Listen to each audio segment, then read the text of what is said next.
Jadi sihat, ekonomi berjalan dan bila ekonomi berjalan. Banyak dia ulang. Repot-repot.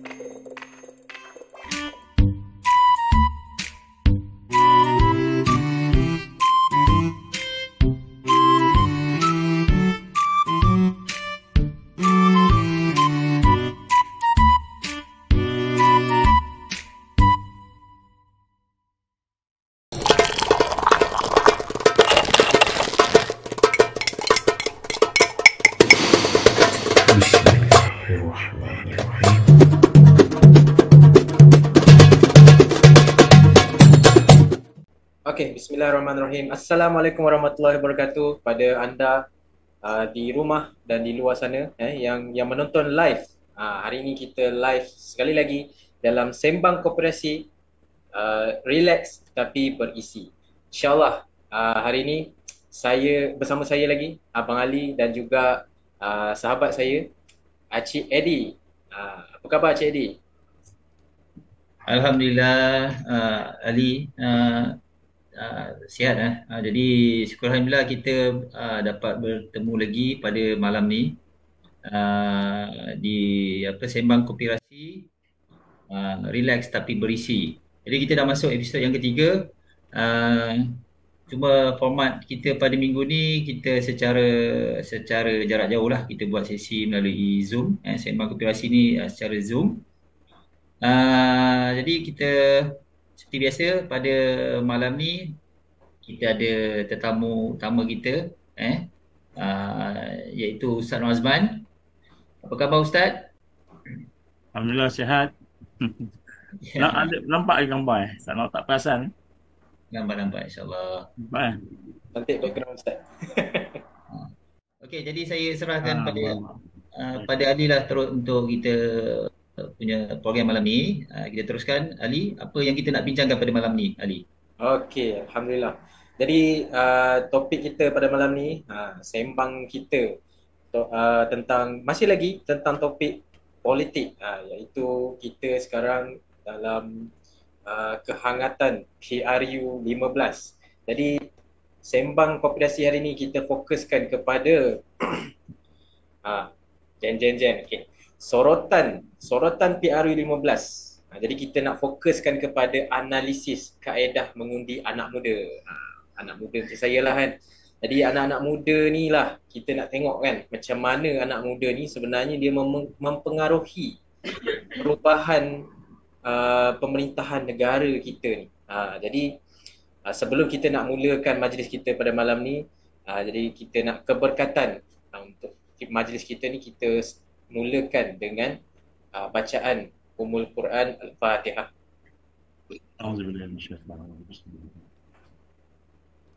Alhamdulillahirabbil alamin. Iyyaka na'budu.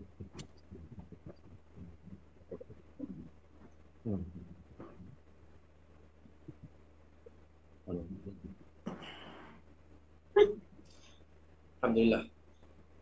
Jadi, tanpa kita nak buang masa lah kan, kita nak teruskan pada sesi kita yang pertama, iaitu sesi soal jawab lah. Jadi, Ustaz, okay. Hari ni kita nak bicarakan tentang anak-anak muda kita dekat Malaysia ni kan. Jadi ada pepatah lah yang mengatakan bahawa pemuda ni harapan bangsa, dan pemudi pula tiang negara. Jadi sejauh mana kebenarannya tu kan. Jadi kita nak tahulah kan Ustaz, gerakan anak-anak muda ni kenapa begitu penting sekali dalam sesebuah negara ni, sehingga menyebabkan perubahan pada pemerintahan negara kita ni. Silakan Ustaz. Bismillahirrahmanirrahim. Alhamdulillah wassalatu wassalamu ala Rasulillah. Asyhadu an la ilaha illallah wa la syarikalah wa asyhadu anna Muhammadan abduhu wa rasuluh. Rabbi shrah li sadri wa yassir li amri wa hlul 'uqdatam min lisani yafqahu qawli.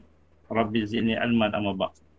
Assalamualaikum warahmatullahi wabarakatuh kepada Ali, Eddie, kepada tim-tim Mediacom, Medcom, Ansar, pada sekalian sidang hadirin hadirat tuan-tuan puan-puan sekalian. Yang pertama sekali malam ni alhamdulillah kita bersyukur dapat berkumpul dan alhamdulillah kita juga semakin hangat dalam aksi-aksi PRU ni, dan kita melihat bagaimana pada hari ini baru-baru ni semalam saya berjumpa dengan beberapa orang kandidat calon-calon muda daripada mereka yang bersama-sama dengan NGO. Kita ada beberapa orang dan alhamdulillah kita juga berjumpa dengan calon-calon yang tidak muda sangat, tetapi mereka ni sentiasa bertanding walaupun kalah dengan tiket bebas di Kelantan, di Perak, di mana macam-macam lah. Dan mereka tujuan mereka bertanding itu sebenarnya untuk melaksanakan tanggungjawab lah. Jadi tanding tu dia banyak pakai duit, tapi mereka sanggup lah. Dan mereka menceritakan macam-macam pengalaman. Terutamanya pengalaman tipu daya. InsyaAllah hati kemudian lah. Mungkin minggu depan kot cerita. Dan sebut kat sini, yang pertama sekali kata-kata Sayyidina Ali. Radhiyallahu an, kata apa kata Sayyidina Ali? Jika kamu ingin melihat masa hadapan sesebuah negara, maka kamu tengoklah anak-anak mudanya pada hari ini. Jadi kalau kita nak tengok masa depan negara kita ni, tengok macam mana keadaan suasana realiti anak-anak muda pada hari ini. Dan kita lihat telah menjadi satu fakta bahawa pembinaan tamadun, pembinaan negara mana-mana pun sepanjang zaman adalah digerakkan oleh pemuda-pemuda ataupun mereka yang berjiwa muda. Jadi maknanya bukan orang yang tak larat, yang sakit-sakit ataupun yang tua, tapi orang muda-muda. Malahan kita lihat dalam gerakan Rasul SAW pun dipelopori oleh orang muda. Yang paling muda antaranya adalah Sayyidina Ali yang telah memulakan perjuangannya sejak daripada umurnya 8 tahun, sebahagian pandangan 10 tahun. Jadi kita ada Brother Ali kat sini. Jadi kenalah. Ustaz, saya nak tanya Ustaz, kalau dalam Islam tu sendiri, ukuran muda tu daripada umur berapa sampai berapa? Kita ada muda ni kalau kita daripada Islam kita sebut daripada akil baligh lah. Akil baligh itu masuk muda. Maknanya dia dah mula boleh berfikir dan mula boleh memilih ataupun kita kata mencari mana yang baik, mana yang buruk lah, itu muda. Dan akil baligh dan mempunyai tanggungjawab atas pahalanya. Itu kita panggil kalau psikologi sekarang dia panggil remaja kan, umur sampai 14 tahun. Daripada dia satu hari sampai 7 tahun, ini kanak-kanak, bayi kanak-kanak. Kemudian 7 tahun sampai ke 14 tahun, ini disebut umur remaja. Tapi sebenarnya remaja ni dalam kategori hari ini disebut kanak-kanak. Pemuda disebut daripada 14 tahun sampai ke 21 tahun. Itu mula kepada pemuda kan.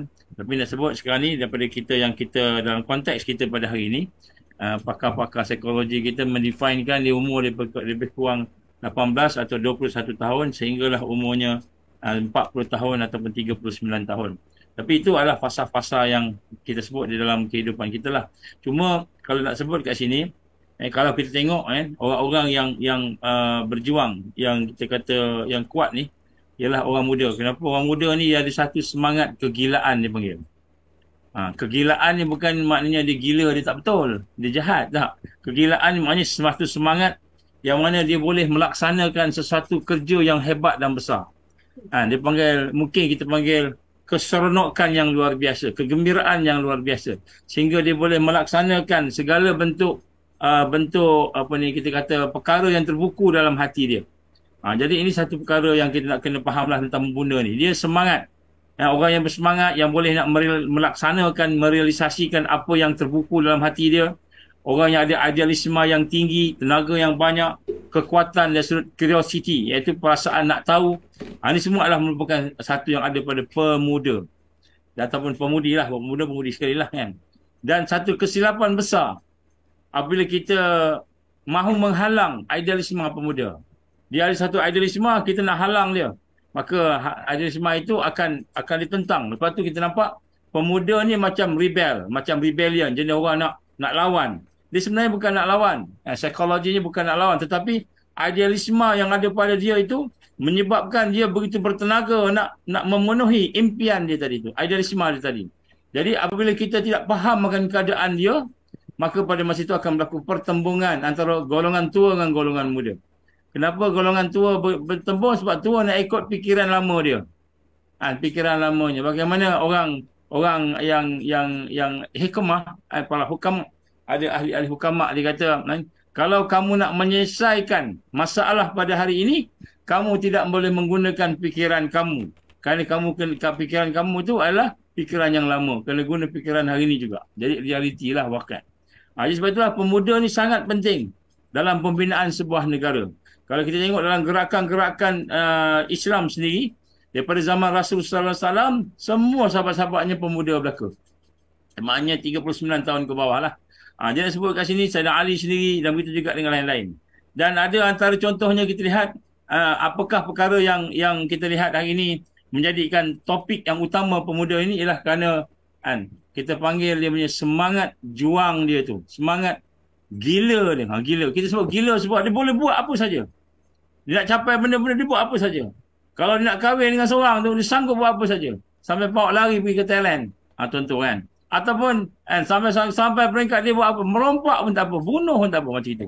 Ini semangat dipanggil semangat kegilaan yang ada pada mereka yang memang ada dalam jiwa mereka itu. Dan inilah sebenarnya kalau kita boleh pupuk, kita boleh buat, kita boleh bentuk dengan baik, maka dia akan menjadi satu perjuangan. Jadi kekuatan. Jadi kita contoh Zaid bin Sabit yang antara penulis wahyu Rasulullah SAW.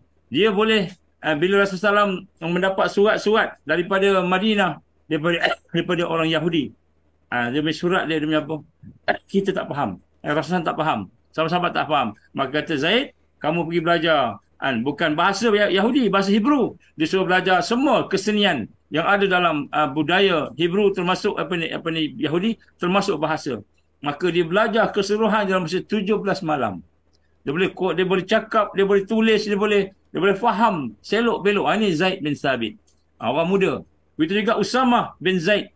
Yang antara anak kepada Zaid bin Harithah. Yang anak angkat Rasulullah SAW. Tapi Usamah ni, dia telah dilantik menjadi panglima paling muda sekali. Umur 18 tahun, dah pegang kepimpinan.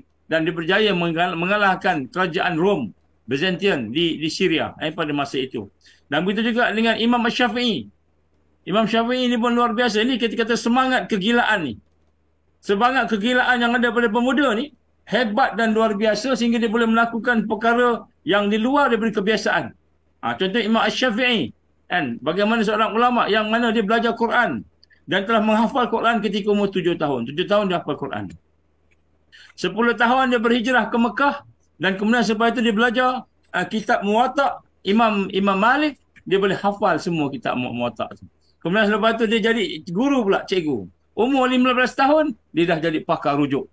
Jadi mufti. Ini semangat orang muda ni. Begitu juga dengan Sultan Muhammad Al-Fatih. Umurnya 21 tahun, dia dah dapat mengalahkan Konstantinopel. Dan menyebabkan jatuhnya ke Empire Byzantine. Sebab jatuhnya Konstantinopel tadi, akhirnya jatuh. Jadi kita lihat banyak kita kata nama-nama yang besar, yang hebat pada zaman sebelum sama dalam Islam ataupun yang bukan Islam.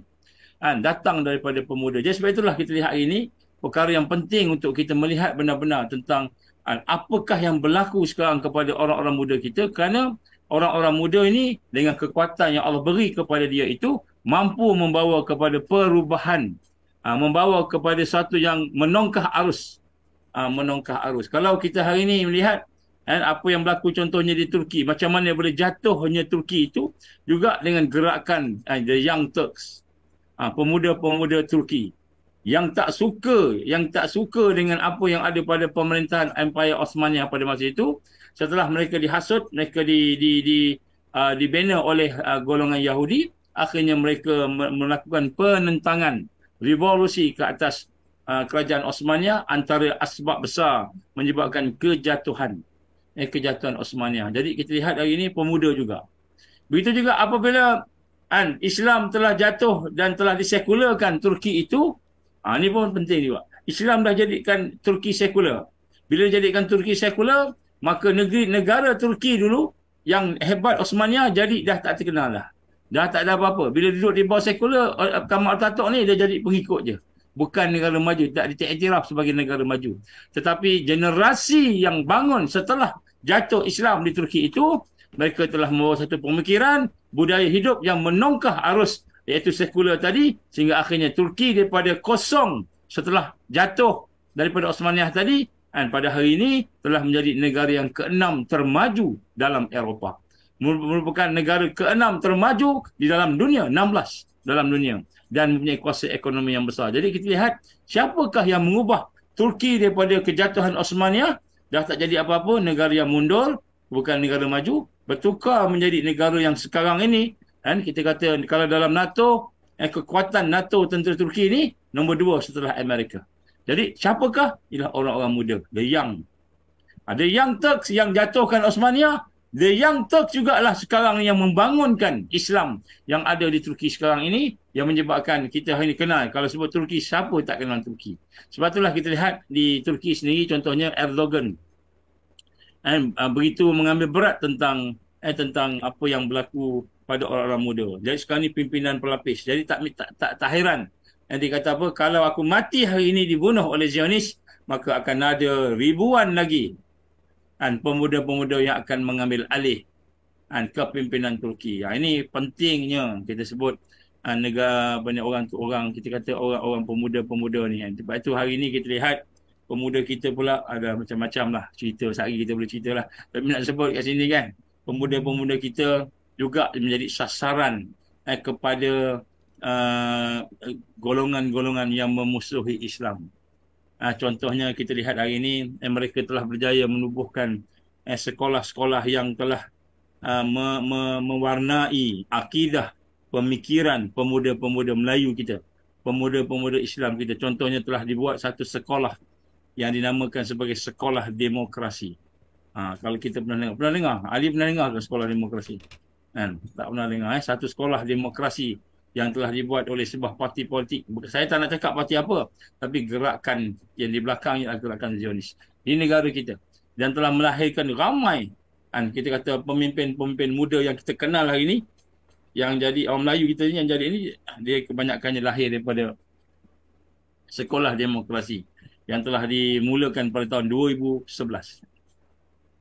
Dan sekarang ini mereka telah berjaya melahirkan pemuda-pemuda yang akan menyokong gerakan Zionis ini, dan antaranya ialah contohnya apa yang berlaku di Parit, di Perak pada tahun 20 tahun ni lah, bulan September yang baru ni, telah ada 313 juga 313 ahli Melayu kita yang akan memperjuangkan ideologi komunis, sosialis, pure liberal kapitalis, ataupun liberal sosialis lah, sosialis sebut.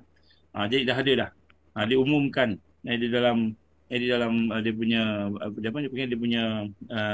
FB dia punya inilah.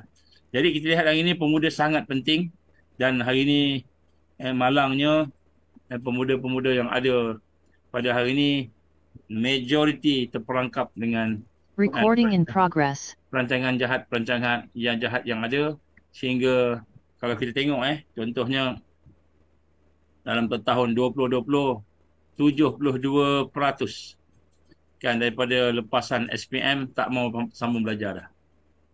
72% lepasan SPM yang Melayu kita lah, yang Muslim lah, tak mau sambung belajar. Jadi maknanya yang sambung belajar ni daripada sebelum-sebelum ni kurang lebih dalam 30%, 40% saja. Jadi yang nak sambung belajar ni, yang berhasrat untuk membina kekuatan diri, nak sambung belajar, nak dapat sesuatu lah, walaupun dapat tu belum tahu baik pun, tapi maknanya adalah. Tapi lebih kurang 72% dan tak mau dah sambung belajar, tak mau fikir apa-apa, nak rehat, nak lepak, nak duduk kat rumah hanya sebab PKP. Jadi pemuda-pemuda tak jadilah semangat kuliah, semangat dia nak jadi gila dia sudut, gila nak membangun, nak berjuang, tak ada dah. Yang ada hanya gila main game je. Gila juga, gila main game, gila dengan sifat-sifat hedonisme. Kalau kita tengok satu kajian yang dibuat di pelajar-pelajar pasca siswaza, pasca siswaza yang telah graduate, 86% lebih kurang, 86% didapati terlibat dengan hedonisme. Hedonisme ni apa? Suka sonok-sonok. Jadi di sinilah pemuda lepasan universiti yang mana kita majoritinya hanya fikir tentang keseronokan, tentang gila juga, gila dengan shopping, gila dengan nak seronok-seronok pergi hiburan, gila dengan game, gila dengan sukan, gila dengan malahan ada di kalangan yang terlepas, gila dengan jenayah-jenayah yang ada. Jadi kita dapati hala tuju negara kita ini dengan pemuda-pemuda yang ada, pada hari ini kita dapati satu yang perlu kita fikirkan malam ni lah. InsyaAllah untuk kita nak buat satu sesi khas tentang pemuda-pemuda. Itulah lebih kurang. Penting sangat pemuda ni. Tidak ada satu negara yang bangkit melainkan dibangkitkan oleh pemuda. Satu perkara yang menarik yang mempertahankan Palestin hari ini, pemimpin-pemimpinnya, majoriti pemimpin-pemimpin yang ada di Palestin, di Gaza dan sebagainya, umurnya 40 tahun ke bawah, 40 tahun ke atas sikit, maknanya 40-an di kalangan pemuda, majoriti pemuda. Sebab apa? Kebanyakannya tak sempat tua dah ditembak oleh Israel. Mati. Jadi kebanyakannya syahid, syahid diganti oleh tapi maknanya pemuda. Jadi mereka yang menggerakkan. Jadi hari ini kita nak kena rasa penting sangatlah orang muda ni. Sebab tu Ali walaupun nampak matang macam orang tua, jangan jadi orang tua, kena jadi orang muda. Okey, terima kasih Ustaz atas kupasan tadi. Jadi kita dah nampak bahawa pemuda ni satu aset yang penting bagi sesebuah negara. Jadi kalau dia baik, maksudnya baiklah sesebuah negara itu. Kalau dia rosak, maka rosaklah sesebuah negara itu. Benar. Okey, kita nak pergi pada soalan yang seterusnya. Ustaz, kita tengok realiti pemuda hari ni, dan kita pula nak PRU ni kan. Apa kaitan dia? Kenapa pemuda perlu serius dan bangkit bersama arus perubahan? Maksudnya golongan muda ni kenapa dia perlu serius untuk bangkit bersama arus perubahan? Ya, yang pertama sekali kita sebut tadilah tenaga yang ada pada mereka ni luar biasa. Setengah-setengah digambarkan sebagai semangat yang kegilaan, semangat yang hebat, yang kuat lah. Jadi, dan kita melihat pula negara kita ni macam seperti ketandusan pemimpin. Umur dah dekat 100 tahun pun masih dia nak jadi pemimpin. Ataupun 80 tahun kan. Yang tak jadi PM habis-habis pun nak jadi pemimpin juga. Tapi padahal dia dah irrelevant ya. Jadi kita dapati banyak perkara yang berlaku pada hari ini. Yang nombor satu, kepimpinan yang ada pada hari ini tak sedar. Kepimpinan yang atas utara kan, yang atas tu kan. Tak sedar bahawa sebenarnya kita perlukan pada satu idea yang baru, satu new blood yang baru untuk kita bukan kita kata yang tua-tua, yang senior, yang warga emas, yang sebagainya tidak penting. Mereka ada peranannya. Mereka ada dia punya kekuatannya, contohnya pengalaman mereka, bagaimana mereka boleh membina suatu penyelesaian daripada masalah-masalah yang mereka hadapi. Mereka dah menghadapi berbagai-bagai perkara kan. Dah makan garam lebih lah kan. Darah tinggi pun tinggi kan. Dan sebab kat sini. Tetapi pemuda-pemuda tidak lagi menjadi suatu yang menjadi arus yang dinamik. Jadi sebab itulah yang pertama sekali kita lihat kenapa perlu sangat kita melibatkan orang muda sini. Kerana pertama sekali sekiranya orang muda tidak terlibat dengan perjuangan, maka mereka akan terlibat dengan kelalaian. Mereka akan terlibat dengan kemalasan. Mereka akan terlibat dengan arus yang hanya akan menghanyutkan mereka jauh lagi daripada perkara yang sepatutnya mereka lalui. Kalau dulu 18 tahun dah jadi panglima perang. Kalau dulu 21 tahun telah menjadi orang yang boleh membuka sebuah negara, mengalahkan satu empire, Sultan Muhammad Al-Fatih. Kalau dulu baru umur 21 tahun, Sayyidina Ali, umur 21 tahun, dia dah boleh menjadi orang yang menggadai nyawa untuk mempertahankan Rasulullah SAW. Duduk dekat tempat tidur Rasulullah SAW. Kan, orang lain datang nak bunuh, kan, tengok-tengok Sayyidina Ali duduk kat situ. 21 tahun. Dia dah menjadikan nyawanya sebagai satu cagaran kepada perkembangan satu gerakan Islam yang penuh dengan idealis. Iaitu Islam mahu tegakkan ke seluruh dunia, bukan sahaja seluruh dunia, sampai ke hari kiamat. Sebab itu Nabi terakhir. Jadi, pemuda menjadi satu yang kuat pada masa itu. Tapi sekarang ini, kita tengok statistik. Antaranya kita sebut tadi 72% lepasan SPM tak mau sambung belajar. Ini 2020. Kemudian kita juga statistik tangkapan jenayah juga kan. Paling kurang 1,000 lebih, 1,700, 1,200 yang sepatutnya di kalangan pelajar-pelajar ini tak terlibat dengan jenayah. Dan begitu juga penggunaan internet, media sosial yang telah membimbangkan kebanyakan daripada mereka ini pelajar menyalahgunakan sehingga terlibat dengan masalah-masalah sosial dan menghisap rokok, vape, dadah, zina, arak dan banyak lagi. Ini tak termasuk daripada pelajar-pelajar pemuda kita yang terlibat dengan kumpulan-kumpulan gangsterism yang ada pada hari ini. Dan saya sebut tadi juga budaya hedonisme, budaya lalai, leka, budaya hanya mengikut arus, suka melayari internet, menonton hiburan-hiburan, rancangan hiburan, bercuti-cuti, membeli belah, majlis-majlis mewah, dan mengunjungi konsert, melepak. Jadi ini adalah semua antara budaya hedonisme kepada lepasan universiti pula. Universiti itu canggih sikit kan.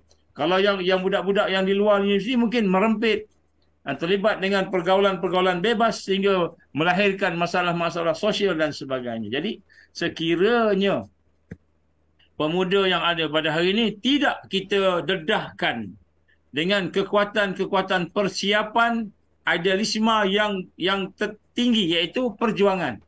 Kalau pemuda kita tak ada perjuangan, maka dia akan berjuang dalam game, dia akan berjuang dalam hiburan, akan berjuang cukup sekadar apa? Jadi Ultra Melaya, boleh menjerit menjadi kebanggaan satu dunia kan. Kalah Liverpool punya penyokong kan. Dia punya kalau dulu kita panggil tukang sorak ni apa?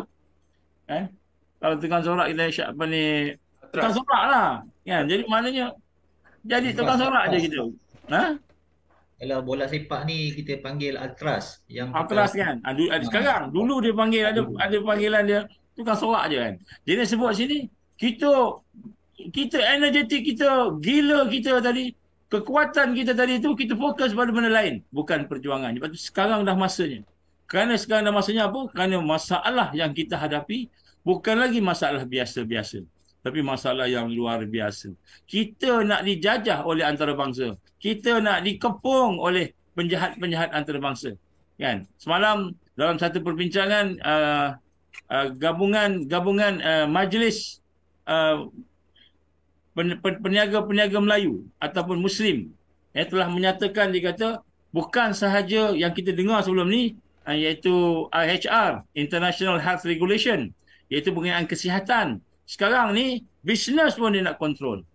Kalau dulu dipanggil TPPA, sekarang ni dipanggil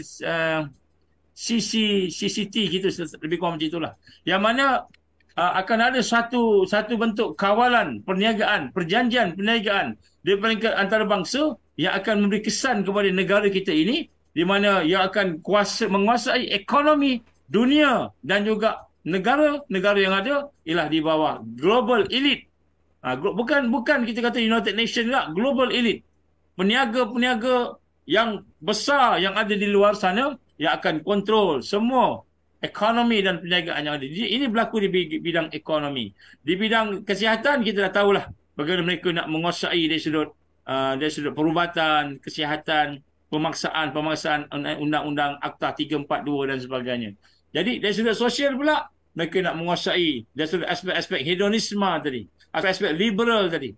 Dari sudut politik pula mereka nak menguasai dari sudut aspek-aspek yang mana nampak macam kita kata pejuang, tapi rupanya hanya sekadar memenuhi tuntutan kepentingan global dan orang-orang tertentu. Jadi masalah yang ada di hadapan kita cukup kronik kan. Jadi sebab itu sudah tiba masanya untuk kita benar-benar melihat secara serius untuk mendekati pemudi-pemudi yang ada sekarang ini supaya mereka terlibat di dalam permasalahan yang ada untuk dipikirkan. Kalau tidak mereka hanyut.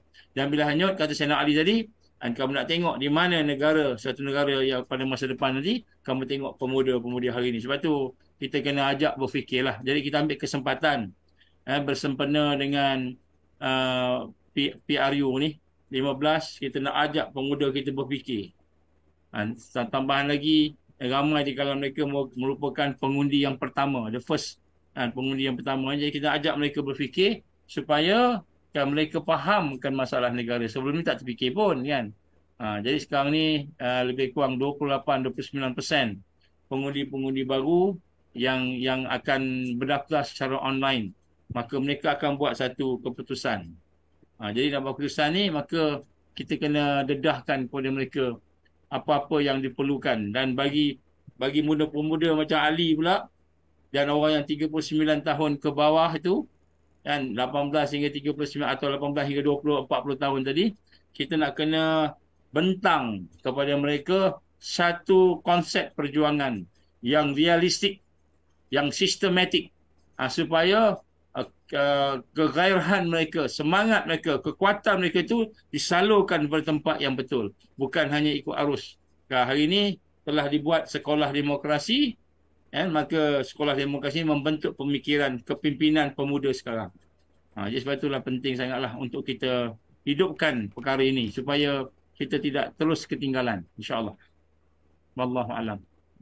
Nah Ustaz, saya sangat setuju dengan apa yang Ustaz katakan tentang anak-anak muda hari ini. Sebab apa, bila saya perhatikan sendirilah, sebab saya anak muda kan, dan saya pun ramai rakan-rakan yang muda-muda semua, memang bila kita cuba nak buka topik tentang politik dan pemerintahan negara dan ideologi yang membawa pada pemikiran lah kan, anak-anak muda ni kebanyakannya dia tak ada fikiran yang macam tu. Dia banyak pada malah nak ambil tahu kan, saya ni nak lepak je, lebih pada hiburan lah maknanya kan, tak nak fikir, stres lah apalah kan. Jadi dikatakan dalam kajian terkini yang kita analisa lah, ada 6 juta 6 juta golongan anak muda hari ni yang registered dalam PRU lah kali ni, dan termasuk saya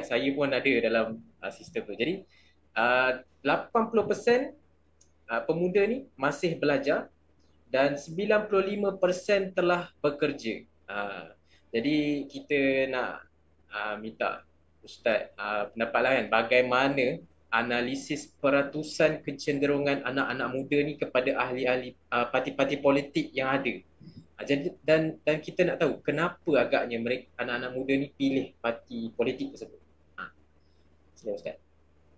Alhamdulillah, ada satu kajian, ada banyak kajian tapi antara kajian awal yang dibuat, tetapi kajian ini dibuat kepada mahasiswa Universiti Melaya. Kajian ini menjadikan satu jangka ukur jugalah, kita kata boleh kadar untuk kita mengukur bagaimana situasi pemuda-pemudi, tetapi ini yang duduk di universiti, Saya mungkin boleh bacakan sedikit daripada apa yang mereka dapatan mereka. Antaranya, yang pertama sekali, sikap anak muda pada hari ini untuk pengundian. Jadi tentang pengundian, 67.5% mengatakan mereka akan turun mengundi. Semangat nak mengundi ni. Walau apa pun, banjir pun turun juga. Ni kata mereka lah. 11% tidak akan turun mengundi jika hari pengundian tu ada sesuatu, ada banjir, ada apa. 9.1% kata tak akan mengundi kalau jauh sangat tempat mengundinya. Lebih kurang begitulah. 4.5% tidak minat mengundi. Jadi lebih kurang 5% juga tak minat mengundi, dan lebih kurang 2% hingga 3% tak layak mengundi. Dia tak cukup lah kan. Jadi antara pendekatan politik anak muda pula daripada apa yang telah dikaji setakat pada masa itu ialah ada 3 perkara yang mereka akan tengok. Ini kita kena analisa betul-betul. Antaranya yang pertama sekali ialah kepribadian calon. Mereka tengok, kami nak undi tengok calon. Kami tak tengok parti. Ini satu bentuk pandangan yang ada kematangan. Ini pada pelajar pada universiti. Dan isu, kemudian dia tengok isu. Apa yang dibincangkan. Isu yang okey ke tak okey. Kemudian dia tengok ideologi. Ideologi. Jadi ada 3 benda yang besar yang akan menjadi pilihan anak muda. Kemudian elemen-elemen yang terpenting pada calon pula, yang pertama kompeten dan profesional. Mereka tengok orang tu orang yang profesional ke, kompeten ke. Kemudian integriti. Kemudian apa yang diperjuangkan. Jadi dari sudut elemen terpenting untuk calon tu, mereka nampak matang jugalah. anak-anak muda. Ni universiti universiti ni tak sebut yang duduk kat luar universiti yang ada 70% tadi hak 30% ni. Kemudian daripada dari sudut apa yang mereka fokus, mereka nampak subsidi lagi. Subsidi ni penting. Insentif subsidi penting untuk pendidikan. Mereka nampak pendidikan, dan kemudian yang kedua pekerjaan. Jadi ini antara perkara yang digambarkan akan melihat isu-isu yang ada yang mereka akan tengoklah. Kemudian yang lain pula yang penting kita nak sebut kat sini ialah dia kata bahawa 60%, ini penting. 60% anak muda setuju sangat. Tidak wajar kita ikut politik yang lama. Ini satu pembaharuan. Jadi undi politik ni bukan lagi bahasa nasional, bukan lagi kita kata PAS, UMNO. Dia tidak lagi menjadi fokus anak muda ni. Dia tak tengok politik. Dia cuma tengok apa? Tengok apa yang digambarkan tadi. Jadi 60%.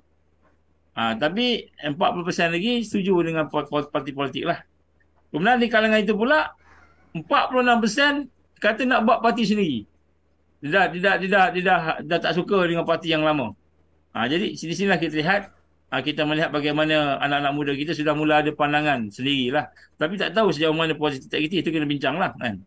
Kemudian 81%, ni satu benda yang penting anak muda tidak terpengaruh dengan pendirian politik mak ayah. Mak ayah orang PAS, anak tak semesti PAS. Mak ayah orang UMNO, tak semestinya anaknya UMNO. Jadi 81%. Ini satu yang membimbangkan sebenarnya. Sebab apa? Kita orang Melayu dan Islam ni majoriti, tiba-tiba yang majoriti ni tak boleh kontrol anak dia. Ini bimbanglah kita kan. Jadi dia dah sudut pendidikan. Bagi anak muda ni tak suka dah nak terkongkong, tak suka dah nak ikut apa-apa yang ada pada orang tua tadi. Sebab orang tua tadi tak rapat pun dengan dia. Tak rapat sangat kan. Kemudian selain daripada itu adalah tentang calon-calon dan sebagainya. Dan mereka menggemari keprihatinan, mereka menggemari kestabilan, mereka benci pada rasuah dan sebagainya. Jadi nilai-nilai yang telah ditaruh dalam buku teks tu berjaya jugalah masuk dalam kepala. Mereka tak suka, benci pada rasuah sebagainya kan. Dan kita lihat ramai juga yang mula kurang setuju dengan politik-politik yang tidak berteraskan kepada perpaduan. Jadi 72% mereka bersetuju untuk perpaduan berteraskan Melayu dan Islam. 72%. Dan kemudian di sini ini ada satu kebaikan juga kan. Bakal Perdana Menteri. Ini bakal Perdana Menteri. Pilihan anak muda. Ini pilihan daripada Universiti Malaya. Ini boleh kita katakan sebagai menggambarkan pilihan universiti. Di UAE pun lebih kurang kot kan. Ini tapi membimbangkan kan. Yang pertama, siapakah yang mereka pilih kalau boleh bakal Perdana Menteri? Nombor 1, Syed Saddiq. Syed Saddiq Abdul Rahman 25.3%. 25% nak Syed Saddiq. Kalau kita ada undian orang muda ni, memang Syed Saddiq jadi PM lah. Yang kedua kan, siapa agaknya kan? Datuk Seri Anwar Ibrahim 23.6%. Jadi orang muda kata Datuk Seri Anwar Ibrahim ni kan boleh jadi Perdana Menteri lah. Jadi dah sebut kat sini mereka lebih memilih sebab orang lain dah belaka. Mahathir represent orang tua-tua dah.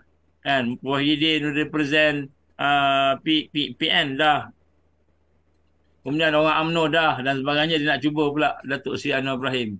Pokoklah lebih baik. Jadi ini pun satu benda trial and error lah. Mereka tak kenal betul siapa Datuk Seri Anwar Ibrahim ni kan. Kemudian Tan Sri Muhyiddin 10% je. Haji Awang, tokoh agama 6% je. Ni Universiti Malaya ni. 6% saja kata dia layak jadi Perdana Menteri. Tuan Mahathir 5.6%. Lebih kurang jadi je kan. Datuk Seri Ismail Sabri 5%. Zahid Hamidi, UMNO yang katakan akan menang besar pada kali ini 1.1%. Jadi maknanya orang muda tak pilih Zahid Hamidi ni. Kan? Jadi Ketua Jin tak sebut kat sini. Kan? Ketua Jin tak ada. Tak masuk senarai. Tapi dia pun antara orang yang akan ni. Baik, dari sudut gabungan parti pula. Tengok ni tengok pemilihan orang muda. Ni analisis secara umum Mungkin ada benar, mungkin tak benar. Tapi ini ada antara yang dibuat. Pakatan Harapan campur muda 36.7%. Inilah gabungan parti politik yang dipilih, menjadi pilihan anak muda sekarang ini. Jadi kita lihat, kecuali lah berlaku sesuatu yang besar. Jadi anak muda mengharapkan ini dari sudut gabungan politik yang ada di dalam universiti. Barisan Nasional 12.5, Perikatan Nasional 12.4. Jadi kalau Barisan Nasional campur dengan Perikatan Nasional baru dapat 24.9. Masih kalah dengan PH dan muda dari sudut peratusan anak muda memilih tadi. Kemudian kalau kita lihat yang lain-lain tu, Parti Islam Malaysia contohnya kan hanya dapat 7% saja. Ini anak muda. Maknanya pengaruh Islam, dakwah Islam yang dilakukan oleh PAS tidak mendapat sambutan di kalangan anak muda di universiti. Ini kita nak kena tengok. Kalau dulu bila kita sebut tentang UC Melaya, UKM, kita dapati mereka yang memenangi undian untuk menjadi pimpinan pelajar Persatuan Mahasiswa UC Melaya, Persatuan Mahasiswa Islam UC Melaya contoh, maka kita akan dapati ramai yang very strong untuk bersama dengan pembangkang pada masa itu, ataupun bersama dengan parti Islam pada masa itu. Tapi sekarang kita melihat trendnya dah berubah. Mereka tidak melihat lagi parti Islam ini berwibawa untuk memimpin negara. Hanya 7% sahaja, kurang lebih. Ini menggambarkan kepada kita bagaimana kedudukan anak-anak muda kita yang ada di universiti telah mula melihat kelemahan-kelemahan yang ada setelah mereka diberi peluang untuk memimpin di negara sebagai di peringkat menteri dan sebagainya. Jadi ini adalah antara yang berlaku. Dan Barisan Nasional bergabung dengan PAS disebut Muafakat Nasional hanya 4.9% saja. 4% dari kalangan pemuda-pemuda yang ada. Pakatan Harapan bercampur dengan muda, bercampur dengan Gerakan Tanah Air, iaitu Tun Mahathir punya grup, hanya kurang lebih 4.7%. Jadi nak sebut kat sini, mereka tak berminatlah gabungan-gabungan yang mengarut. Mereka berminat dengan gabungan-gabungan yang nampak realistik dan ni. Mereka berfikir tentang kita kata kempen-kempen yang dibuat daripada di kalangan pimpinan-pimpinan parti Pakatan Harapan Muda dan sebagainya. Jadi kita hari ini nak melihat secara umumnya anak-anak muda kita, kesedaran politik mereka masih lagi di tahap sederhana. Mereka masih tidak mendalami apa yang berlaku di negara ni secara matang, secara komprehensif. Jadi kesedaran pemuda atau anak muda ini kita lihat tadi baik dari sudut nak mengundi. Nak mengundi semua pakat nak mengundi lah. 67% nak mengundi. Dan kita melihat bagaimana pendekatan anak muda tadi, kepribadian calon menjadi sasaran mereka. Maksudnya calon yang baik. Jadi hari ini mungkin kita akan melihat beberapa calon bebas menang. Mungkin. Wallahualam. Dan kemudian isu yang diketengahkan. Apa isu yang diketengahkan. Dan begitu juga dasar politik tadi. Kemudian antaranya ialah kompetensi calon, integriti calon. Dan dasar-dasar yang diperjuangkan itu juga menjadi faktor utama pemilihan anak-anak muda tadi. Begitu juga dari sudut subsidi pendidikan, bantuan-bantuan peluang pekerjaan. Ini semua adalah antara perkara yang dilihat. Dan di sinilah kita lihat bagaimana mereka ni adalah satu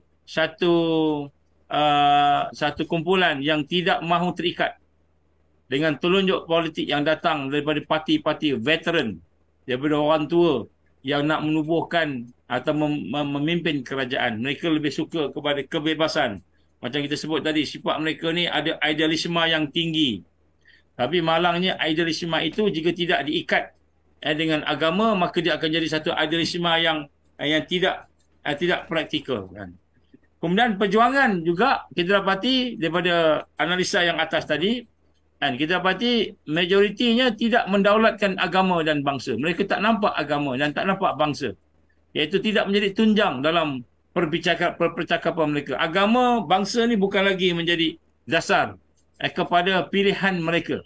Ini adalah antara budaya politik baru pada anak muda. Dan mereka lebih cenderung kepada parti yang menekankan tentang prihatin terhadap rakyat, kestabilan negara. Jadi sebab itu kita lihat antara tema-tema yang penting untuk diketengahkan oleh pemuda, yang dilihat oleh pemuda-pemuda ni ialah prihatin, kemudian stabil dan bersih. Ini macam pernah dengar kat mana ni? Perikatan Nasional, PN. Dan PN menggunakan 3 ni, word ni. Prihatin, stabil dan bersih. Jadi 3 word ini adalah merupakan antara wording yang ada kepada Perikatan Nasional sekarang ini, kerajaan lah yang sebelum ini. Yang mana merupakan satu perkara yang menjadi dokongan juga anak-anak muda yang berfikir. Di samping itu, kita juga melihat anak-anak muda suka perkataan-perkataan bersih. Bersih. Jadi sebab tu dia allergic dengan orang rasuah. Jadi sebab tu kita lihat banyak pemimpin-pemimpin rasuah yang dicemari dengan rasuah tadi akan menjadi kita kata liability lah, beban kepada parti-partinya.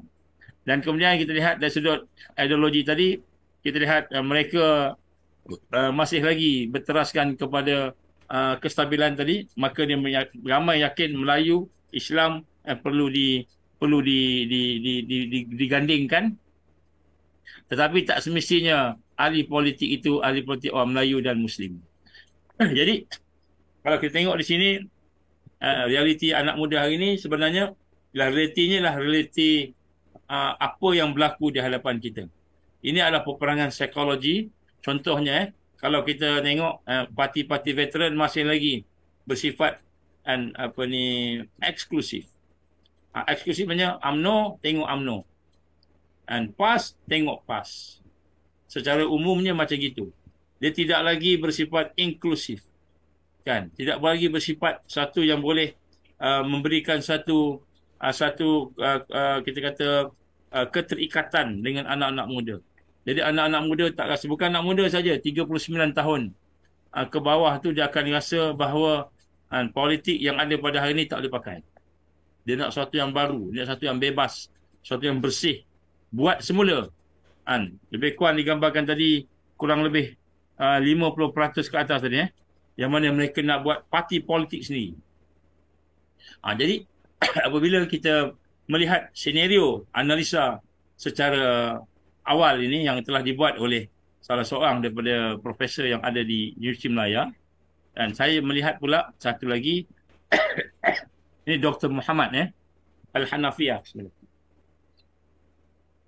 dalam kajiannya terhadap di Universiti Melaya, kita melihat pula apa yang berlaku di luar universiti. Di luar universiti ini kita melihat sebenarnya majoriti pemuda dan pemudi ada di luar universiti. Dan kebanyakan daripada mereka yang berada di luar universiti ini, kebanyakan mereka tidak betul-betul mengikuti perkembangan politik dan kepimpinan negara. Yang mereka lihat adalah satu perkara yang penting, benda yang asas. Contohnya, nak makan, boleh makan tak? Nak kerja, boleh kerja tak? Benda yang asas, keperluan. Kemudian mungkin keperluan-keperluan yang lain. Jadi ini adalah mentaliti yang ada di luar. Dan kemudian bila buat sesuatu mereka tak kisah dengan pertanggungjawapan. Pertanggungjawapan mereka tak berapa nak kisah sangat. Dia buat je lah, ikut je lah.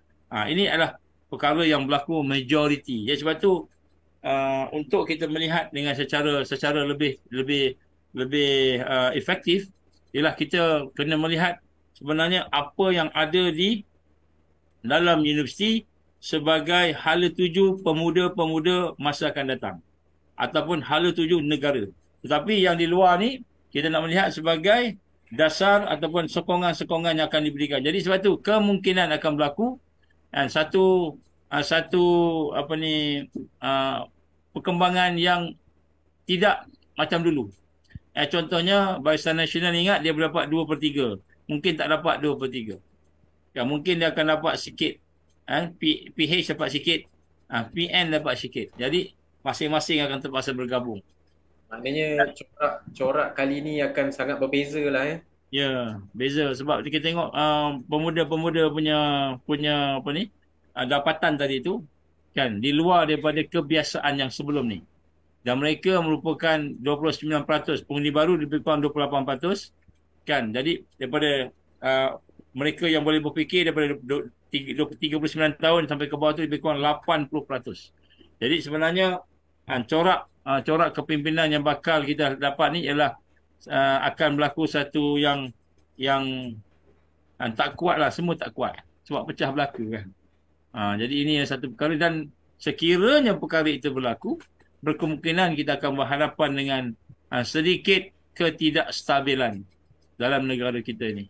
Dan ketidakstabilan itu akan menyebabkan mungkin berlaku satu tindakan-tindakan yang di luar kawal. Jadi ini antara perkara yang sebenarnya kita melihat hala tuju yang ada sekarang ini. Tambahan lagi, mereka yang ada kesedaran tu tak berapa nak ramai sangat. Kesedaran untuk duduk dan hidupkan kekuatan tadi, insya-Allah. Wallahu alam.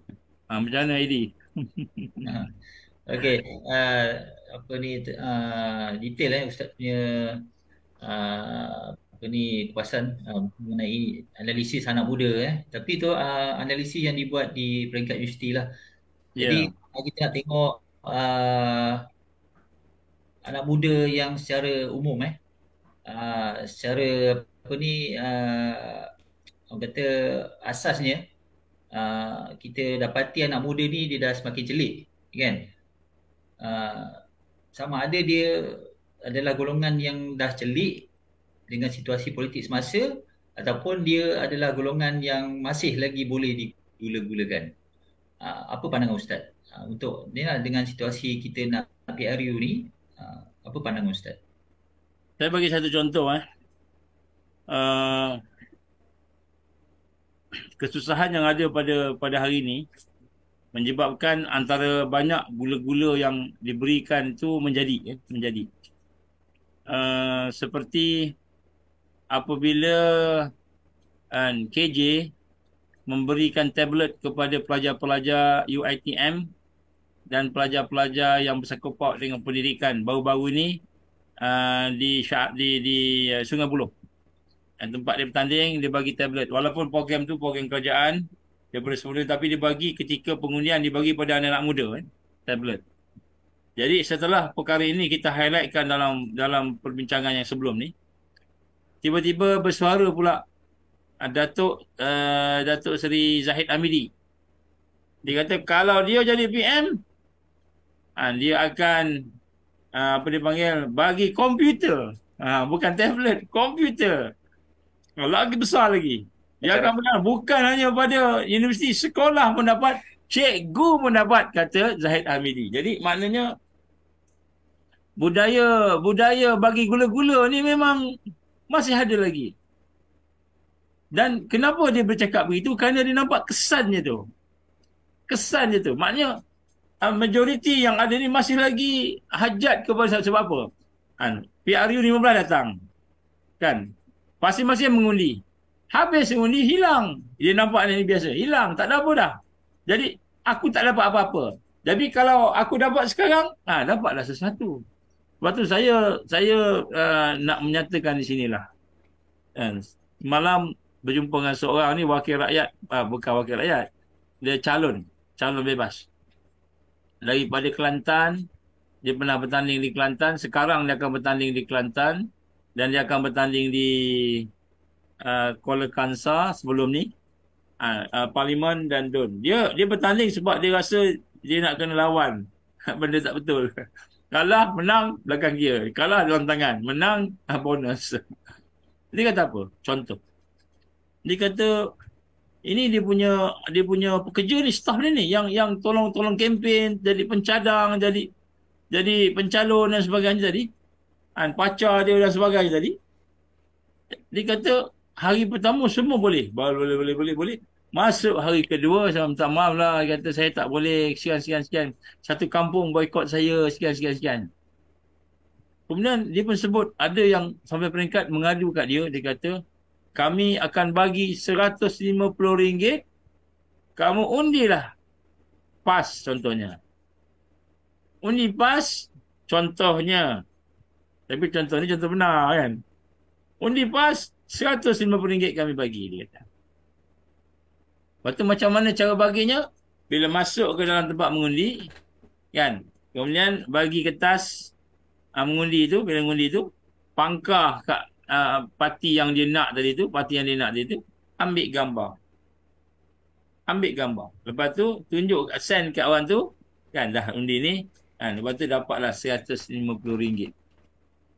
Jadi dia kata satu kampung bakat undi parti yang berkenaan. Ini. Kemudian dia kata orang muda pun sama juga. Jadi mentaliti sekarang ni, ialah ni yang di luar lah, yang di luar. Hak dalam universiti ni mungkin dia ada ni sikit kan, tapi yang luar ni. Jadi yang di luar ni dia kata kebanyakannya macam tu. Walaupun orang muda, budak muda lagi. Sebab apa? Sebab kalau aku tak dapat RM150 tu, setelah aku pangkar parti yang berkenaan mana-mana parti lah yang tadi tu, kan? Habis pilihan raya, habis. Sekurang-kurangnya RM150 dapat duit minyak motor. Kan? Dapat beli rokok dan sebagainya. Jadi inilah budaya yang masih berjalan pada hari ini. Dan budaya ini sebenarnya ada satu budaya yang cukup buruk lah sebenarnya kan. Dan akan membawa kepada keburukan kepada negara kan. Budaya rasuah. Jadi rasuah ni bukan hanya dari peringkat atasan orang nombor 1 Malaysia sampai peringkat bawah masuk penjara semua tu, sampai ke bawah itu kan tukang pangkah pun dapat rasuah juga. Jadi di sini kita nak melihat satu perkara yang sedang berlaku dan bakal berlaku, dan kita akan lihat bagaimana keadaan ini satu yang susah nak diubah sebab dia jadi darah daging budaya dah.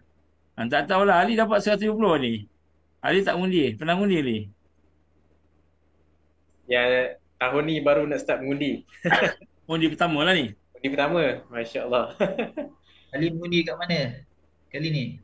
Saya kali ni dekat Sungai Buloh area. Panas Sungai Buloh. Ada ketua jin. Ada ketua jin okey, buat pilihan yang terbaik lah insya-Allah. Dia kata bukan kota janji, dia kata apa? Janji something apa? Kata janji Janji. Kata janji ke kota janji ke KJ tu kan? Kita sebut KJ kasih jatuh. KJ kasih jatuh. Jadi benda yang kita kena buat arus yang baru lah. Tapi mungkin makan masa sikit lah insya-Allah. Cuma orang muda-muda ni ubat dia ni nak tanam satu idealisme kat dia. Idealisme. Apa idealismenya? Idealismenya tu kan kita nak ubah yang lama, contoh lah. Kita nak buat yang baru, contoh. Yang baru ni bukan yang baru yang lama juga kan. Yang baru betul. Contohnya orang yang ada integriti tadilah. Lepas tu calon-calon yang kita cadangkan ni nombor 1, kita tak ikut parti. Ni dah sebut dari sudut ni kan. Kita tak ikut parti. Kalau parti tu tak elok dan sebagainya, ataupun elok dan sebagainya, baru kita ada pertimbangan. Tapi yang pertama tengok calon yang berjuang. Nombor 1 tengok calon ni dia boleh berjuang tak boleh. Sebab platform dah macam-macam lah sekarang ni. Ni orang muda kena perhatikan ideologi yang dibawa oleh calon tersebut lah kan. Calon tersebut. Ini yang kita sepakat dengan NGO lain lah kan. Maksudnya kaedah nak mengundi ni, contohnya kita tengok calon tu nak bawa apa. Calon ni kalau dia ustaz ke, ustazah ke, tapi dia masih ikut dengan Zionis, tak boleh juga. Kecuali dia tu memang boleh lawan Zionis tu. Kita kena kenal calon tu. Ada juga calon yang boleh lawan, berjuang. Calon ni yang kita tengok dulu. Dia jenis boleh, dia sanggup nak tidak bersama dengan parti kalau parti tak betul. Bukan sanggup berjuang sebab kepentingan diri. Kalau kepentingan diri ni sama dengan parti tadi, rosak. Ada orang telah dipecat daripada parti, kemudian dia bertanding lawan pula parti tu. Tak ada prinsip pada dia. Jadi kecuali dia memang berjuang, memang ada benda yang dia nak capai. Jadi kita tengok perjuangan tadi. Dan kemudian selepas itu integriti yang lain. Yang pertama daya berjuang. Dia nak berjuang. Orang tu nak berjuang, bukan jenis ikut aja. Memang jenis berjuang. Berjuang ni bukan berjuang untuk kepentingan siapa-siapa, berjuang untuk kepentingan rakyat, kepentingan agama agama. Jadi itu nombor 1. Yang ini calon-calon yang dicadangkan lah oleh gabungan NGO. Yang kedua, calon tu mestilah calon yang mempunyai ideologi yang baik, yang betul. Nombor 1 dia berjuang. Dia berjuang dulu. Berjuang rakyat. Yang kedua, ideologi ni mesti betul. Tak boleh ideologi Zionis, tak boleh. Dan ideologi musuh Islam, globalis, tak boleh. Ideologi yang akan membawa keuntungan pihak-pihak yang di luar, tak boleh. Ni ideologi ni mesti ideologi yang terbaik. Yang terbaik ideologi Islam. Yang terbaik. Sebab tu orang yang ada ideologi ni Islam, nak tegakkan Islam, itu diutamakan. Yang boleh membawa kebaikan kepada Islam, menjauhkan daripada bahaya kepada Islam. Jadi ideologi ini perlu kita tengok. Jadi sebab tu orang-orang yang Islam dan orang yang memperjuangkan Islam, ini adalah antara kriteria yang boleh kita tengok. Dia bukan liberal, dia bukan jenis liberal. Kalau liberal ni memang Malaysia akan jadi huru-hara. Sebab apa? Sebab liberal dia akan langgar adat istiadat, adat-adat orang tempatan, adat-adat Melayu ke Cina ke India, dia akan langgar liberal. Dan kemudian liberal ni juga akan langgar agama. Dia akan langgar agama. Dia liberal, langgar agama. Bila langgar dua ni, maka akan berlaku huru-hara. Tak stable. Tak stable negara kita ni. Jadi sebab tu kita elakkan ideologi liberal tadi. Secara umumnya macam itulah kan.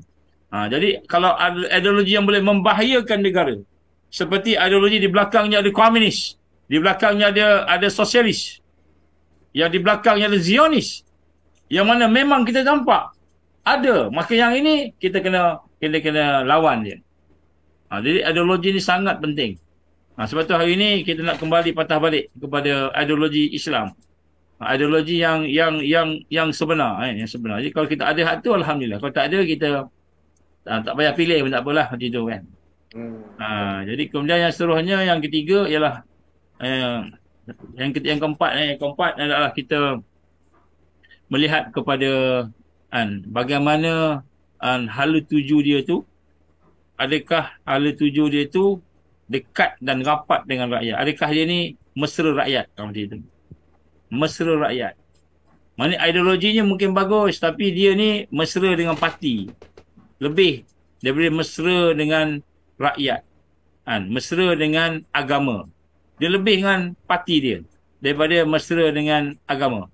Dia lebih mesra dengan dekat dengan orang-orang tertentu, golongan tertentu, daripada dekat dengan kelompok-kelompok Muslim, orang Islam dan sebagainya. Jadi yang keempat ni kita tengok kecenderungan dia pula. Ideologi satu, kecenderungan dia.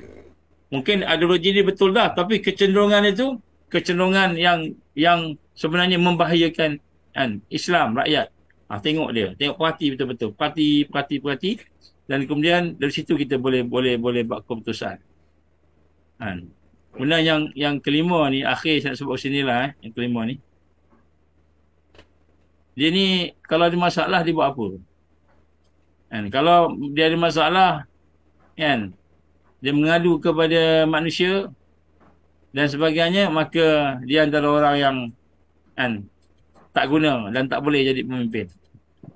Sejauh mana dia? Dia jaga solat tak? Sebaik-baiknya dia jaga solat. Kalau dia tak jaga solat, masalah. Kalau Ali nak ngundi kat Sungai Buloh, contohnya kan, yang kita kenal dari sudut perkara yang ada, dari sudut sifat-sifat tadi itu, antaranya ialah Jublis. Saya bukan nak kempen Jublis, tapi sebab kita kenal dia. Kalau waktu semayang, dia jaga semayang, dia semayang. Dia semayang, dia solat. Dia solat. Maknanya mesyuarat tu, kalau mesyuarat tu lewat sikit, habis mesyuarat terus solat. Maknanya dia jaga solat. Orang yang jaga solat ni, kita kena ambil. Kalau yang lain-lain ni, mungkin. Jadi orang yang jaga solat ni lah orang yang boleh bercakap dengan Allah bila dia ada masalah. Boleh berdoa bila ada masalah. Dan dia punya kepahaman yang komprehensif. Contohnya macam Jublis, lawyer, dia seorang lawyer. Sekarang ni calon nombor 4 kot. Ke nombor 1. Nombor 1, nombor adalah Jublis. Dia menggunakan platform PRM. Platformnya PRM. Jadi Jublis ni contohnya, platform PRM ni, walaupun platformnya tu kita nampak macam kepala lembu, tapi orangnya tu, platformnya tu kepala lembu. Kan, orang kata sosialis lah benda, tak kira lah apa benda, tapi orangnya.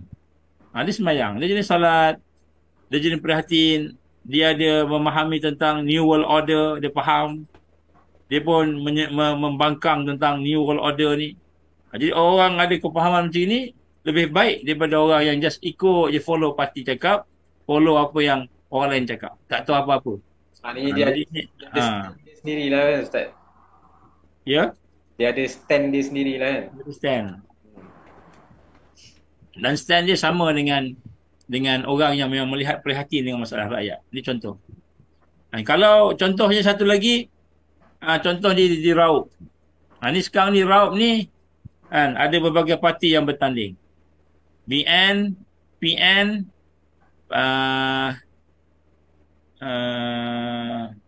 BN, PN, apa lagi? PH.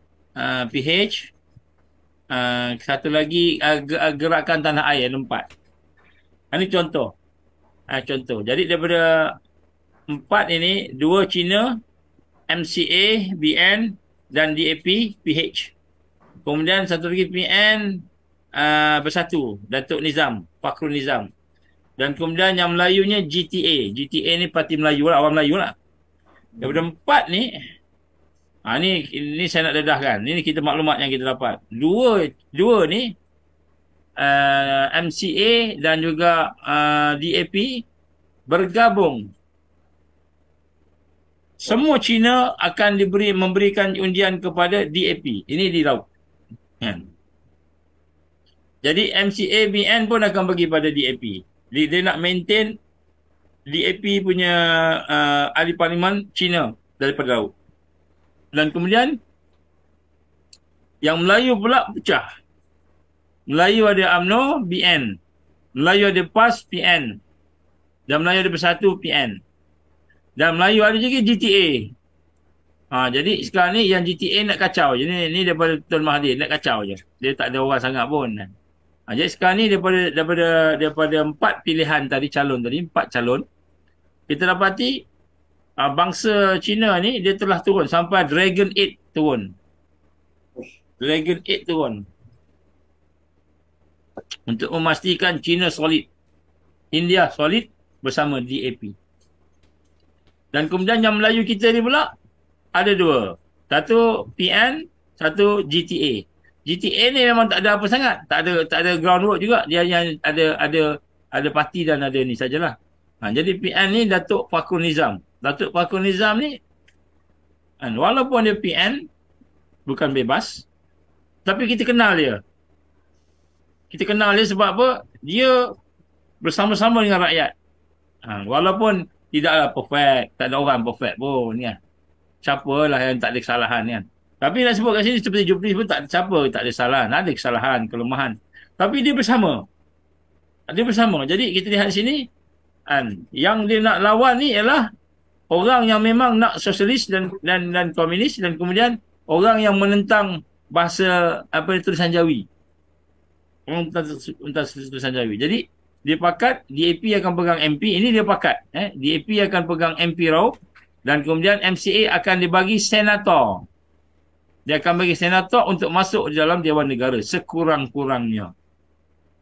Jadi mereka berpakat. Jadi kalau macam clear, macam di Raup ni clear. Kita kata PN lah. Datuk Nizam tu menjadi pilihan. Kenapa? Kerana dia memang membawa agenda rakyat. Dan memang dia ni orang yang Muslim dan orang yang Melayu Muslim. Jadi kita tengok ada tempat-tempat yang jelas macam itu. Ada tempat-tempat yang tak jelas. Jadi sebab tu bila tak jelas kita kena tengok mana kriteria-kriteria tadi tu untuk kita nak buat secara umum. Secara umum. Jadi kita tengok balik. Dan saya cadangkan mungkin kita kena tunggu sedikit masa. Mungkin minggu depan kita akan cerita secara detail sikit lah. Mengikut tempat ke sebagainya berkenaan pengundian. Jadi anak-anak muda terutamanya kita kena belajar daripada pengalaman-pengalaman mereka yang telah melalui proses-proses kematangan daripada peristiwa yang lepas-lepas, daripada perkara yang lepas-lepas, insya-Allah. Jadi kita minta sungguh-sungguhlah orang muda ni, ahli sebagainya, sampaikan pada kawan-kawan kita kan. Tapi kalau di Sungai Buloh tu memang tak ada orang lain lah. InsyaAllah. Yang mana geng-geng Sungai Buloh ni insyaAllah ada dalam komen-komen saya tengok ni. Okey, sebelum kita nak pergi ke soalan seterusnya Ustaz, ada Ya, ya. satu soalan ni daripada Abu Ahmad. Dia tanya, bagaimana pula dengan gagasan bebas dokongan PPIM? Apakah signal sebenar yang hendak disampaikan dalam konteks topik kita anak muda hari inilah? Macam mana tu Ustaz? Baik, gagasan bebas yang telah dikumpulkan oleh beberapa orang lah daripada NGO. Sebenarnya kita tidak katalah yang mereka itu perfect. Maknanya mempunyai kualiti kepimpinan yang hebat macam Sayyidina Omar, ataupun macam orang-orang pemimpin sebelum ni yang kita kata Islamik, bertakwa dan sebagainya. Tapi apa yang ada pada gagasan bebas itu setakat ini ialah mereka yang telah kita, maknanya NGO-NGO lah, NGO-NGO kenal pasti bahawa mereka ini boleh membawa mesej rakyat di dalam parlimen. Mereka tidak ada presiden, tetapi mereka ada penasihat-penasihat dari kalangan NGO. Seperti Tok Ki sendiri, seperti Yusuf Azmi, ini nama-nama besar lah kan.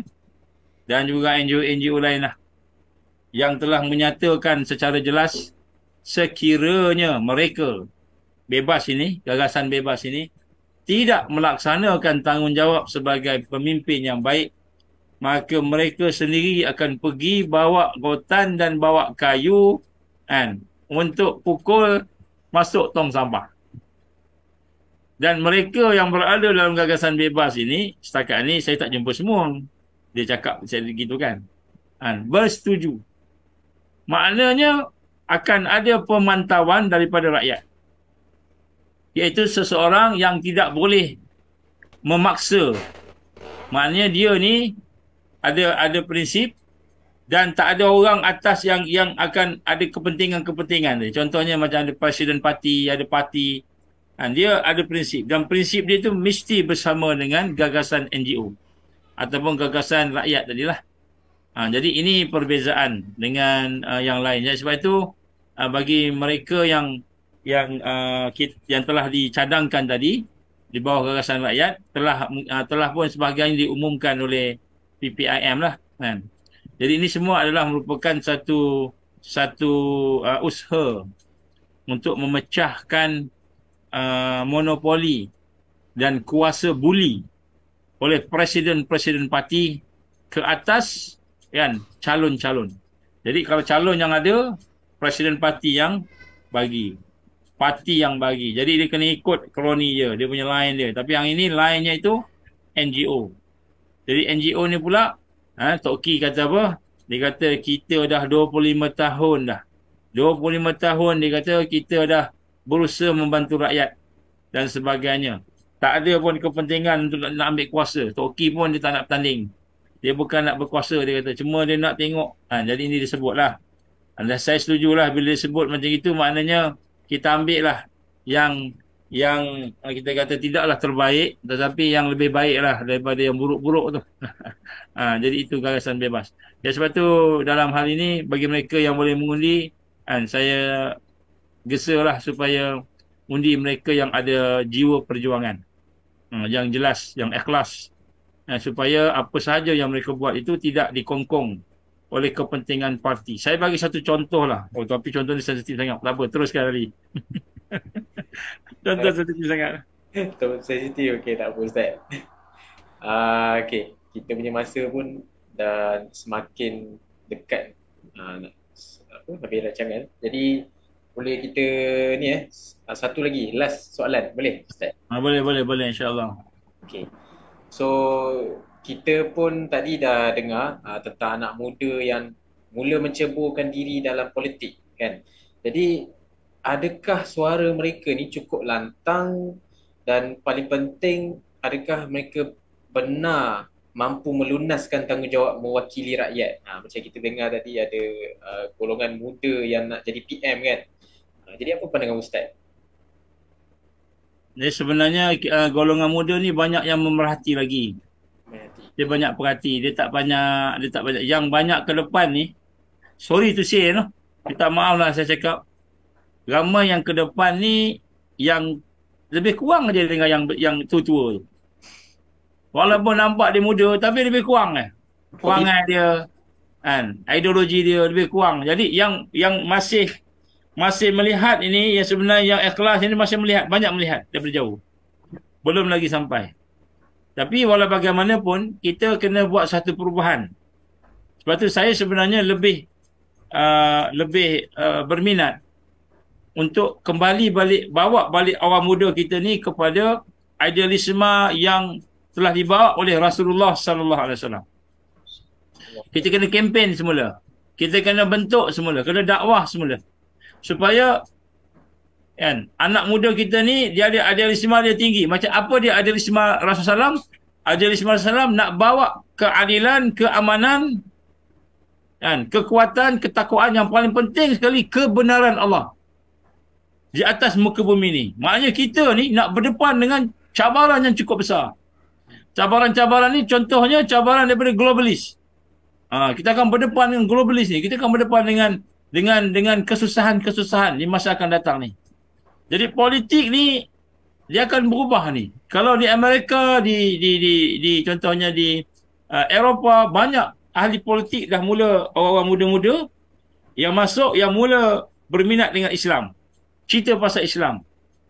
Di Netherlands contohnya. Di banyak tempat lah. Jadi orang yang dah ada kesedaran ni dah mula pergi. Tapi dia orang lebih awal daripada kita lah. Jadi sekarang ni perkara yang penting untuk kita sama-sama bina, sebenarnya bukan ajak pemuda-pemuda kita, pemudi kita kepada politik. Tapi kita nak ajak pemuda dan pemudi kita ni kepada siasah Rasulullah sallallahu alaihi wasallam. Itu bagaimana kita nak membina kekuatan kita supaya menegakkan idealisme Rasul sallallahu alaihi wasallam. Apa idealisme Rasul sallallahu alaihi wasallam? Islam tertegak, kebenaran tertegak, keadilan tertegak yang sebenar, bukan keadilan parti keadilan yang sebenar. Macam keadilan pada hari ini, contoh, satu soalan ditanya pada Anwar Ibrahim. Ditanya pada dia, kan, bahawa Anwar Ibrahim ini ada seorang ustaz kata dia sokong LGBT, kan. Betul, Anwar Ibrahim tak jawab. Dia cakap sokong tak sokong tak jawab. Tapi saya mendukung apa yang rakyat nak. Dia gitu dia katakan. Dia tak cakap sokong tak sokong. Saya tak boleh dengan LGBT ni. Ini satu yang tak kena prinsip Islam pun tak boleh. Prinsip adat Melayu pun tak boleh. Prinsip adat kemanusiaan pun tak boleh. Jadi kita lihat lagi ni, dia tak cakap. Jadi masih lagi kan terombang ambing kan. Jadi sebab itu di sini kita nak bawa satu idealisme baru kepada pemuda. Jadi kita nak tengok politik hari ini sedang menuju kehancuran. Demokrasi sedang menuju kehancuran. Ekonomi kapitalis sedang menuju kehancuran. Makin nak jatuh. Ekonomi sosialis sedang menuju kehancuran. China tengok. Dia terpaksa guna senjata sekarang ni. Sebab dia guna paksaan. Jadi kita lihat segala sistem yang ada pada manusia ni sedang menuju kehancuran. Jadi kita tak nak bawa pemuda kita kepada kehancuran. Kita nak bawa pemuda kita kepada idealisme Rasulullah SAW. Apa dia? Membina kekuatan manusia yang sebenar yang berasaskan kepada al-haq, kebenaran Allah. Jadi ini yang kita nak bawa. Jadi sebab itu penglibatan kita hari ini, kita nak memberikan kesedaran kepada semua bahawa parti politik, pemimpin yang ada, mereka tak akan ke mana-mana selagi mereka berteraskan kepada nafsu mereka, syaitan mereka ada pada mereka tu. Selagi mereka berteraskan kepada perkara-perkara kepentingan dunia, maka tak akan ke mana-mana. Jadi sebab tu pemuda, inilah idealisme yang kita bawa pada masyarakat. Barulah siasah kebangkitan ummah itu akan menjadi satu realiti. Dan sebenarnya tak perlu ramai pun. Sebab siasah kebangkitan Islam bukan perlu majoriti. Dia perlu cukup dengan sifat-sifat dan syarat-syaratnya, Allah bagi kemenangan. Dan inilah yang kita nak buat insya-Allah sama-sama. Jadi perbincangan malam ini bukan kata tak penting, penting. Sebab kita nak berikan kesedaran. Sebab bila bincang tadi macam tak ada kesudahan. Tak ada kecuali kita patah balik kepada apa yang Nabi buat, yang Rasulullah SAW buat. Jadi sebab tu parti PAS contohnya, parti Islam, sedarlah bahawa politik ini hanya sebahagian kecil sahaja daripada strategi. Bukan uslub pun politik ni. Not even uslub, not even sunnah, bukan sunnah pun. Kalau nak berhujah nak apa, bolehlah kita buat kat belakang-belakang, tak nak depan-depan. Dan sebenarnya bukan sunnah, not even sunnah. Politik, demokrasi bukan sunnah, not even sunnah. Jadi kita jangan habiskan masa kita, fikiran kita, kerja kita, tenaga kita membina manusia yang hanya boleh berpolitik dengan politik demokrasi. Tapi kita nak berpolitik dengan siasah kebangkitan ummah yang sebenarnya menjadi idealisme Rasulullah sallallahu alaihi wasallam sampai kita hari ini dapat Islam. Kalaulah tidak kerana siasah politik Rasulullah untuk membangkitkan Islam tadi, dan idealisme yang tinggi, kita tak dapat Islam hari ini. Tak habis-habis berpusing-pusing dengan politik musyrikin di Mekah atau di Madinah. Tapi baginda membuat sesuatu yang lain. Jadi sebab itulah perbincangan kita hari ini bukanlah kita nak promote supaya kita jadi orang politik. Tetapi kita nak promote supaya kita kembali semula kepada siasah yang hakiki, siasah yang sebenar, supaya kita dapat benar-benar membina kekuatan umat. Kalau tidak, kita akan tertipu lah, hanyut macam itu. Jadi solusinya kita dah ada dah. Tapi untuk memilih, kena pilih lah benda orang yang lebih baik daripada yang banyak yang tak baik, ataupun yang baik sikit, yang buruk sikit daripada buruk banyak, macam itu kan. Macam itu. Wallahu alam. Okey, terima kasih Ustaz. Jadi kita dah jelas jadi bagaimanapun kita kena kembali untuk kebangkitan umat akhir zaman ni mesti kembali kepada politik, siasah secara yang dibuat oleh Rasulullah lah. Jadi kita pun dah sampai ke penghujung program. Jadi mungkin kita akan sambung lagi lah pada minggu depan dengan topik yang lebih hangat. Betul tak Ali? InsyaAllah pada minggu depan kita akan jemput tetamu istimewa lah. Tapi kita tak beritahu dulu, insyaAllah. Nantikan promo-promo kita Sembang Konspirasi ni melalui FB kita, page Ansar Malaysia. Jangan lupa like, jangan lupa share, jangan lupa tag kawan-kawan, sebab benda ni kita cuba buat usaha dakwah melalui inilah Ansar ni. Kita nak buat usaha dakwah supaya orang dapat kefahaman. Sekarang ni kita tertumpu kepada topik politik lah, sebab sekarang tengah panas dengan nak pilihan raya kan. Jadi akan datang kita akan ada topik-topik lain, dan untuk minggu depan kita masih lagi kekal dengan isu politik lagi. Jadi apa topik kita pada minggu depan, Ali? Jadi topik kita minggu depan ni berkaitan dengan corak mengundi juga, tapi tunggu dulu, nanti kita akan umumkan topik kita minggu depan. Jadi alhamdulillah kita orang muda ni yang menonton hari ni kan, orang-orang muda ni memang kena ambil cakna lah, kena ada satu pemikiran ke arah perjuangan Islam dalam bab politik ni kan. Jadi macam mana tu kita ada prosesnya lah. Jadi saya nak mengajak lah anak-anak muda kat luar sana untuk sama-sama kita ikuti perkembangan Ansar Malaysia. Sebab apa, banyaklah program-program yang kita buat bersama Ansar ni kan, yang fokus kepada bukan sekadar aktiviti untuk anak muda je, untuk anak muda saja, tapi juga untuk nak buka minda kita ni, anak-anak muda especially lah. Jadi kita nak terima kasih banyak-banyak pada tetamu-tetamu kita pada hari ni, Ustaz Nur Azman, yang sudi berkongsi dengan kita semua kan, tentang macam mana kita anak muda ni nak mengundi, kaedah kita anak muda ni nak mengundi. Sebab apa kita ni orang kata mengubah corak pemerintahan negara kita ni. Jadi banyaklah yang kita dapat pencerahan hari ni. Encik Ali, apa yang kita boleh share lagi? Okey, untuk anak muda saya, kalau ikut pengalaman saya ni dah masuk kategori bukan pemuda lah kan. Okey, jadi kita kena mainkan peranan lah. Mungkin ada yang setengah golongan dia dia dah faham yang kita ni berhadapan dengan globalis, dengan rancangan New World Order apa semua kan. Dan sampai mereka tak nak mengundi langsung kan. Jadi sebenarnya kita bukan macam Ustaz sebut tadi, kita bukan nak jadikan tu sebagai yang utama, bukan uslub pun, bukan sunnah pun kan, not even sunnah, tapi ini sekurang-kurangnya alat yang kita ada untuk golongan muda ni membuat pilihan, supaya yang kalau kita dapat pilih yang baik sikit daripada yang gambar-gambar yang tak baik tu, itu saja.